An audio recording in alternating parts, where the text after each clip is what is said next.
നമസ്കാരം എല്ലാ മാന്യ പ്രേക്ഷകർക്കും നമ്മളുടെ പ്രോഗ്രാമായ കണ്ടതും കേട്ടതും പരിപാടിയിലേക്ക് ഹാർദവമായ സ്വാഗതം.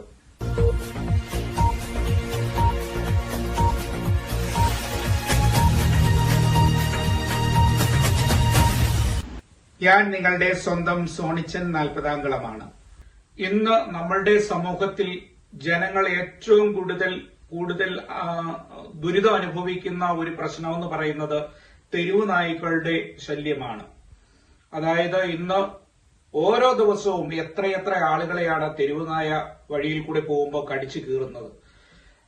ഈ കഴിഞ്ഞ ദിവസം, അതായത് ഇന്നലെ, ഒരു കുഞ്ഞുകുട്ടി സ്കൂളിൽ നിന്നൊക്കെ വന്നിട്ട് ഈ പറഞ്ഞ കണക്ക് അത് വീട്ടിൽ വന്ന് കയറിയ ഉടനെ അത് കളിക്കാനായിട്ട് തൊട്ടടുത്തുള്ള വീടിനടുത്തുള്ള ഒരു ചെറിയ ഗ്രൗണ്ടിലേക്ക് പോയി കളിയൊക്കെ കഴിഞ്ഞത് തിരിച്ചു വരുന്ന സമയം, ഏതാണ്ട് ഒരു 5:30-6 മണിയോടുകൂടി വൈകിട്ട് തിരിച്ചു വരുന്ന സമയത്ത് ആ തെരുവ് നായ ആ കുട്ടിയെ ആക്രമിക്കുകയും ആ കുട്ടി വരണ്ടോടി, അത് സ്വയം പ്രാണരക്ഷാർത്ഥം ആ കുട്ടി ഓടി അത് തൊട്ടടുത്ത ഒരു വീട് കണ്ട് അവിടേക്ക് ഓടിക്കേറുമ്പോ അവിടെ ഒരു പൊട്ടക്കിണറ്റിലേക്ക് വീണ് ആ കുട്ടി മരണപ്പെടുന്ന ഒരു കാഴ്ചയൊക്കെ നാം കാണുകയുണ്ടായി. അത് ഈ കഴിഞ്ഞ ദിവസം നടന്ന സംഭവമാണ്. അതുപോലെ എത്രയെത്ര ആളുകളെയാണ് ഓരോ ദിവസവും തെരുവുനായ കടിച്ചു കീറുന്നത്. ജീവിതത്തിലും എനിക്ക് തെരുവുനായയുടെ ശല്യം ഉണ്ടായിട്ടുണ്ട്.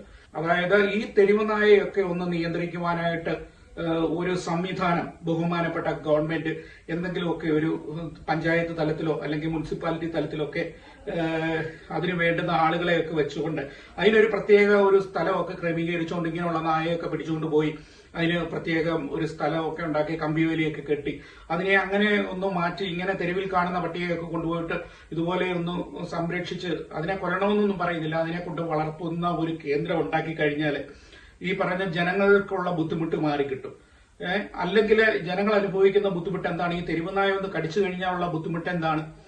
എന്റെ ജീവിതത്തിൽ എനിക്കും അങ്ങനെ ഒരു അനുഭവം ഉണ്ടായി. അതായത് ഒരു 5 മാസം മുമ്പ് ഞാൻ ഇതുപോലെ ഒരു തമിഴ്നാട്ടിലെ തിരുപ്പൂര് പോയി തിരിച്ചു വരുന്ന സമയത്ത് ഞാൻ വെളുപ്പിലെ ഒരു 4:45 ആയപ്പോഴാണ് ചങ്ങനാശ്ശേരി റെയിൽവേ സ്റ്റേഷനിൽ വന്നിറങ്ങിയത്. അങ്ങനെ വന്നിറങ്ങിയ സമയത്ത് അവിടെ ഓട്ടോ ഇല്ലായിരുന്നു. അപ്പോൾ ഒരു 10 മിനിറ്റ് നടക്കണം എനിക്ക് വീടിന്റെ അവിടേക്ക് ബസ് കിട്ടണമെങ്കിൽ ബസ് സ്റ്റാൻഡിലേക്ക് ഒരു 10 മിനിറ്റ് നടക്കണം. അപ്പൊ ഞാനെന്നാ ട്രെയിൻ വന്നിറങ്ങി, അപ്പം ഓട്ടോ ഇല്ല, എന്നാ നടന്നേക്കാം, 10 മിനിറ്റ് ഒരു വ്യായാമം ആയിക്കോട്ടെ എന്നുള്ള രീതിയിൽ ഞാനങ്ങ് നടക്കുകയും ചെയ്തു. കുറച്ച് നടന്നു വന്നു കഴിഞ്ഞപ്പോൾ ഒരു കൂട്ടം തെരുവ് നായ്ക്കള് ഒരു 6-8 എണ്ണം ഉണ്ട് പാഞ്ഞു വരികയും അതിലൊരു പട്ടി എന്നെ കയറി കടിക്കുകയും ചെയ്തു. അപ്പോ എന്റെ കട്ടിയുള്ള ഒരു വലിയ ജീൻസ് ആണ്, ആ ജീൻസ് ആണ് അത് കടിച്ചു കീറിയത്. ഇത് കണ്ടോ, ഇത് കട്ടിയുള്ള ജീൻസാണ്, കണ്ടില്ലേ? നല്ല കട്ടിയുള്ള ജീൻസ് ആണ്. ആ ജീൻസ് ആണ് കടിച്ചത് ഈ പരുവാക്കി വെച്ചിരിക്കുന്നത് തെരുവ് നായ. കണ്ടോ, വ്യക്തമാകുന്നുണ്ടെന്ന് വിചാരിക്കുന്നു.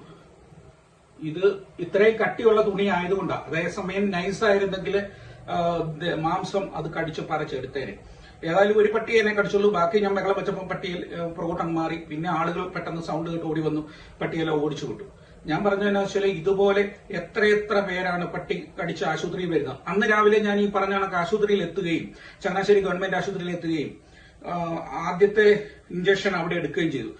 അപ്പോ നമ്മുടെ ഈ മുറിവിന് ചുറ്റും ഒരു 6 ഇഞ്ചക്ഷൻ കണ്ടൊക്കെ ഉണ്ട്, പിന്നെ ടെസ്റ്റും കാര്യങ്ങളും ഒക്കെ. അപ്പം ഈ പറഞ്ഞ ആ ഒരു വല്ലാത്തൊരു നീറ്റിലാണ് ആ പറഞ്ഞ മുറിവിന് ചുറ്റും എടുക്കുന്ന ആ ഇഞ്ചക്ഷൻ എന്ന് പറയുന്നത്. വല്ലാത്തൊരു അസഹനീയമായ ഒരു നീറ്റിലോ എന്തൊക്കെയാണ്. അപ്പൊ അത് മാത്രമല്ല, ആ ഒരു ദിവസം കൊണ്ട് ഇഞ്ചക്ഷൻ തീർന്നെങ്കിൽ കുഴപ്പമില്ല. 5 കോഴ്സാണ്, 5 കോഴ്സ്, അതായത് 1 മാസം നീണ്ടു നിൽക്കും. അത് അടുപ്പിച്ച് 5 ദിവസം ആണെങ്കിലും കുഴപ്പമില്ല. ഇതിപ്പോ ഒരു ദിവസം കഴിഞ്ഞാൽ പിന്നെ 3-ാമത്തെ ദിവസം, പിന്നെ 7-ാമത്തെ ദിവസം, പിന്നെ അത് കഴിഞ്ഞിട്ട് പിന്നെ കുറച്ച് ദിവസം കഴിഞ്ഞിട്ട് പിന്നെ ലാസ്റ്റ് ആ മാസം 31-ാം തീയതി വരാൻ പറയും. അങ്ങനെ 5 കോഴ്സാണ് എടുക്കുന്നത്. അപ്പോൾ നമ്മളുടെ സമയവും നഷ്ടമാണ്. അതായത് എങ്ങോട്ടും പോകാൻ നിൽക്കത്തില്ല. ആ 5 കോഴ്സ് എടുത്തിരിക്കണം, നിർബന്ധമാണ്. കാരണം അത് 2 കോഴ്സോ 3 കോഴ്സോ 4 കോഴ്സോ കൊണ്ട് നിർത്താൻ പാടില്ല. 5 കോഴ്സ് നിർബന്ധമായിട്ട് എടുക്കണം. അത് ഒരിക്കലും ഉപേക്ഷ വിചാരിക്കരുത്. പട്ടി കടിക്കുന്ന ആൾക്കാരൊക്കെ ഉണ്ടെങ്കിൽ അത് പ്രത്യേകം ശ്രദ്ധിക്കുക. ഓർക്കണം, ഞാൻ രാവിലെ 4:45 ഈ പട്ടിയുടെ കടിച്ച് അവിടെ ചെന്നു, ആശുപത്രിയിൽ ചെന്ന് ഞാൻ ഈ പറഞ്ഞ കണക്ക് ചെല്ലുന്ന സമയത്ത് ഇതിന്റെ എനിക്ക് പുറകെ ഓരോരുത്തരും വന്നുകൊണ്ടിരിക്കുക. ഏതാണ്ട് അന്ന് തന്നെ ഏതാണ്ട് ഈ 5-നും ഈ 6:30-ക്കും ഇടയ്ക്ക് ഏതാണ്ട് ഒരു 7-8 പേരെങ്കിലും അന്ന് തന്നെ പട്ടി കടിച്ചിട്ട് ആ ചങ്ങനാശ്ശേരി ഗവൺമെന്റ് ആശുപത്രിയിൽ വന്നു. അത് ഏറ്റവും വലിയ സങ്കടം എന്ന് പറയുന്നത് ഒരമ്മച്ചിയുടെ കാലിലെ മാംസം മുഴുവൻ കടിച്ച് പറിച്ച് അത് മുഴുവനായിട്ട് ആ പ്രദേശം മുഴുവൻ ആ തൊലി ദശയെല്ലാം എടുത്ത് വലിയ ഒരു സങ്കടകരമാണ്. എനിക്കോ വേറൊരാൾക്കും മാത്രമേ എനിക്ക് ചങ്ങനാശ്ശേരിയിൽ നിന്ന് അന്ന് ഇഞ്ചക്ഷനും കാര്യങ്ങളും ഒക്കെ തന്നുള്ളൂ. മറ്റുള്ള ബാക്കിയുള്ള ആൾക്കാരെ മുഴുവൻ കോട്ടയം മെഡിക്കൽ കോളേജിലേക്ക് പറഞ്ഞു വിടുകയാണ് ചെയ്തത്. കാരണം അവർക്കൊക്കെ കുറച്ചുകൂടെ സീരിയസും കാര്യങ്ങളൊക്കെയാണ്. എന്താണെന്നറിയില്ല. പിന്നെ ഡോക്ടർ പറഞ്ഞു കോട്ടയം മെഡിക്കൽ കോളേജിലേക്ക് നിങ്ങൾ പൊക്കോളാൻ പറഞ്ഞു.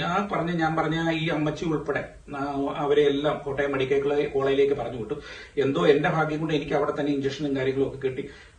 ആ ഡോക്ടർ നന്നായിട്ടൊക്കെ കെയർ ചെയ്യുകയൊക്കെ ചെയ്തു. ഞാൻ പ്രത്യേകം താങ്ക്സ് അതിന് പറയുകയാണ്. കാരണം ഗവൺമെന്റ് ആശുപത്രിയിലൊക്കെ നല്ല ട്രീറ്റ്മെന്റും കാര്യങ്ങളും ഒക്കെ കിട്ടും. അപ്പൊ ഞാൻ പറയുന്നത് ഗവൺമെന്റ് ആശുപത്രി തന്നെ പോയാൽ മതി. അതാകുമ്പോൾ നമ്മുടെ സർക്കാരിന്റെ സ്ഥാപനമാണ്. അപ്പോൾ അവിടെ പോയാൽ നല്ല ട്രീറ്റ്മെന്റ്. ഇന്നിപ്പം ഗവൺമെന്റ് ആശുപത്രിയിലൊക്കെ നല്ല സർവീസാണ്, നല്ല സേവനമൊക്കെയാണ്. പിന്നെ ചിലപ്പോൾ കംപ്ലൈന്റ് ഒക്കെ നമ്മൾ കേൾക്കുന്നത് ഏതാനും വിരലെണ്ണാവുന്ന 1-2 നഴ്സുമാരോടോ ഏതെങ്കിലും ഒരു ഡോക്ടറോ ഒക്കെ ചെയ്തെന്ന് ഇതിലായിരിക്കും. പക്ഷെ ഒരു 98% ആൾക്കാരും നല്ല രീതിയിലുള്ള കെയറിങ്. എനിക്ക് അവിടെ ചെന്നതിൽ നല്ല അനുഭവവും കാര്യമൊക്കെയാണ് കിട്ടിയത്. നല്ലപോലെ എനിക്ക് അത് ഞാൻ അവിടെ ഈ പറഞ്ഞ 4:45 ചെന്നു. ഞാൻ പറഞ്ഞില്ലേ സമയം നമുക്ക് ഒത്തിരി നഷ്ടമാവും. ഞാൻ പോന്നപ്പോ ഏതാണ്ട് ഒരു 9:30 ഒക്കെ ആയി. അത്രയും നേരം ഞാൻ അവിടെ കിടക്കുകയുണ്ടായി. കാരണം ഇഞ്ചക്ഷൻ ഒക്കെ എടുത്തിട്ട് റെസ്റ്റ് എടുക്കാൻ പറഞ്ഞു. അങ്ങനെ അവിടെ കിടന്നു. അതിനുശേഷമൊക്കെ ഞാൻ പതുക്കെയാ വന്നത്. അപ്പോ അതും കഴിഞ്ഞിട്ട് ഈ പറഞ്ഞ ഈ 5 കോഴ്സ് ഉണ്ടല്ലോ, അതായത് ഇത് കഴിഞ്ഞിട്ട് അന്നത്തെ ദിവസം കഴിഞ്ഞിട്ട് പിന്നെ 3-ാം തീയതി വരിക, പിന്നെ 7-ാമത്തെ ദിവസം വരിക, പിന്നെ ഏതാണ്ട് അത് കഴിഞ്ഞ ഒരാഴ്ച കഴിഞ്ഞ് പിന്നെ വരിക, പിന്നെ ആ മാസം ലാസ്റ്റ് 31-ാം തീയതി. അങ്ങനെ ഈ പറഞ്ഞ 5 കോഴ്സ് എടുക്കണം. എന്നാലേ അത് ആ ഇഞ്ചക്ഷൻ കൊണ്ട് ഫലം ഉണ്ടാവുകയുള്ളൂ. അപ്പോ പിന്നീട് പഥ്യമോ കാര്യങ്ങളോ ഒന്നുമില്ല. ഞാൻ ഡോക്ടറോട് ചോദിച്ചു നീ എന്തെങ്കിലും പ്രത്യേകം വല്ല പഥ്യങ്ങളോ എന്തെങ്കിലുമൊക്കെ ഉണ്ടോ? പണ്ട് കാലങ്ങളിലൊക്കെ ഈ നാരങ്ങ കഴിക്കാൻ പാടില്ല അങ്ങനെയൊക്കെയുള്ള കാര്യങ്ങളൊക്കെ കേട്ടിട്ടുണ്ട്. പക്ഷെ അതൊന്നും പ്രശ്നമില്ല. ഈ 5 കോഴ്സ് അത് ഡോക്ടർ പ്രത്യേകം പറഞ്ഞു. ഈ 5 ഇഞ്ചക്ഷൻ മുടക്കാൻ പാടില്ല, കൃത്യമായിട്ട് വന്ന് എടുക്കണം. ഞാൻ അതൊക്കെ എടുത്തു, എല്ലാം കഴിഞ്ഞു. എനിക്ക് എന്റെ അനുഭവത്തിൽ എന്ന് പറയുമ്പോൾ അത് എനിക്ക് കൂടുതലായിട്ട് പറയാനായിട്ടും ഒക്കെ സാധിക്കും. അതുകൊണ്ട് എനിക്ക് ബഹുമാനപ്പെട്ട ഈ പറഞ്ഞ രാഷ്ട്രീയക്കാരോടൊക്കെ ഈ ഗവൺമെന്റ് ഉദ്യോഗസ്ഥരോടും അതുപോലെ നേതാക്കന്മാരോടും ഒക്കെ പറയാനുള്ളത് ഇതിനൊരു സൊല്യൂഷൻ ഉണ്ടാക്കണം, ശാശ്വതമായ ഒരു പരിഹാരം ഉണ്ടാക്കണം. കാരണം എല്ലാ ദിവസവും, ഒരു ദിവസമല്ലല്ലോ, എല്ലാ ദിവസവും നമ്മളിപ്പോൾ വാർത്തയിലൊക്കെ കണ്ടുകൊണ്ടിരിക്കുന്ന ഒരു കാര്യമാണ് കേരളത്തിൽ ഉടനീളം അവിടെ ഇവിടെ എല്ലായിടത്തും ഈ പറഞ്ഞ തെരുവ് നായ്ക്കളുടെ ശല്യം. അത് വളരെ രൂക്ഷമായിക്കൊണ്ടിരിക്കുക. അതിന് ഈ പറഞ്ഞ കണക്ക് ഒരു സംവിധാനം ഉണ്ടാക്കണം. അതുങ്ങളെ ഈ പറഞ്ഞ നായ്ക്കളെയൊക്കെ ഇങ്ങനെ പിടിച്ചുകൊണ്ട് പോയിട്ട് ഏതെങ്കിലും ഒരു സ്ഥലത്ത് കൊണ്ടുപോയിട്ട് കൊല്ലുവൊന്നും വേണ്ട. അതിനെ വളർത്തത്തക്ക രീതിയിലുള്ള ക്രമീകരണം കാര്യങ്ങളും ഒക്കെ ഒരുക്കി നമ്മുടെ ജനങ്ങൾക്ക് സുരക്ഷ ഒരുക്കണം. അതിനുവേണ്ടി ഗവൺമെന്റ് മുൻകൈ എടുക്കണം. കാരണം ഗവൺമെന്റാണ് ഇതിന് മുൻകൈ എടുക്കേണ്ടത്. കാരണം നമ്മുടെ സർക്കാരാണ്. അപ്പോൾ സർക്കാർ മുൻകൈ എടുക്കണം എന്നുള്ള അപേക്ഷയാണ് എനിക്കുള്ളത്. നാളെ നമുക്കൊരു മറ്റൊരു നല്ല വീഡിയോയുമായി വരാം. അതുവരെ എല്ലാവർക്കും നന്ദി, നമസ്കാരം.